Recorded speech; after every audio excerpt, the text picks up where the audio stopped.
ముద్రించిందంటే అయిపోయి ఇంకా అది జరగాల్సిందే. దేవుడికి స్తోత్రం. జరగాలి, అది శాసనం మార్చబడదు, ఇంకా జరిగిపోతుంది కంపల్సరీ. ఎవరి పక్షాన? దేవుని బిడ్డల పక్షాన. ఎవరు పని చేస్తుండ్రు? అపవాది పని చేస్తుంది. దేవుడికి స్తోత్రం. మనము స్ట్రగుల్ అవ్వట్లేదా? ప్రతి సమస్యకి ఎంత స్ట్రగుల్ అవుతున్నాం, జవాబు రాక ఎంత ఇబ్బంది పడుతున్నాం, దాంట్లో నుంచి బయటికి రాలేకపోతున్నాం, అక్కడే ఇరుక్కుపోతున్నాం.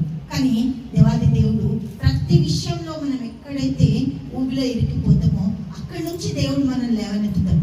అయిపోయింది అనుకుంటాం, దేవా ఈ రోజు లాస్ట్ నాది, నా పని అయిపోయింది, నాకు ఇంకా జీవితంకి నెక్స్ట్ స్టెప్ లేదు, నేను ఇంకా ఇక్కడికి హెండ్ అయిపోయినా అనుకునే టైంలో దేవుడు హెండ్ దగ్గర నుంచి కూడా మళ్ళీ స్టెప్ వేస్తాడు. హల్లెలూయా, దేవునికి స్తోత్రం.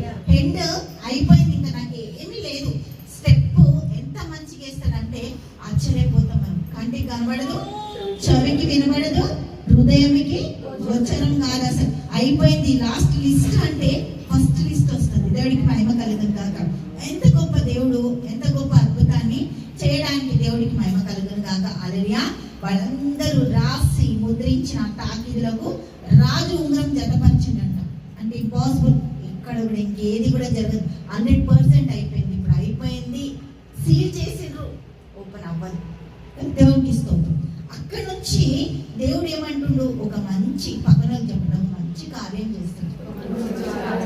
13వ వచనం చూస్తే మనము ఆదారు అను 12వ నెల 13వ దినమందు యవ్వనులనేమి, వృద్ధులనేమి, శిష్యులనేమి, స్త్రీలనేమి, యూదులనందరినీ ఒక్క దినం అంతే బొత్తిగా నిర్మూలన చేసి వారి సొమ్ము కొల్లపుచ్చుకొమ్మని తాకీదులు అంచెవారి చేత రాజ్య స్థానములన్నిటికీ పంపబడేను. దేవుడికి మహిమ కలుగుందాక.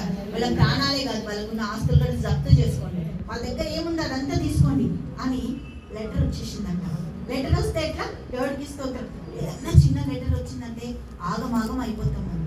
ఏంటి పరిస్థితి? ఎందుకంటే సొల్యూషన్ దొరుకుతలేదు.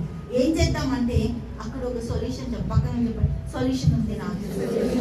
దేవుడికి స్తోత్రం. సొల్యూషన్ ఉంది నాకు కూడా. దాంట్లో నుంచి బయటకు వస్తా నేను. 14వ వచనం చూద్దాం. మరియు ఒక్క దినమందు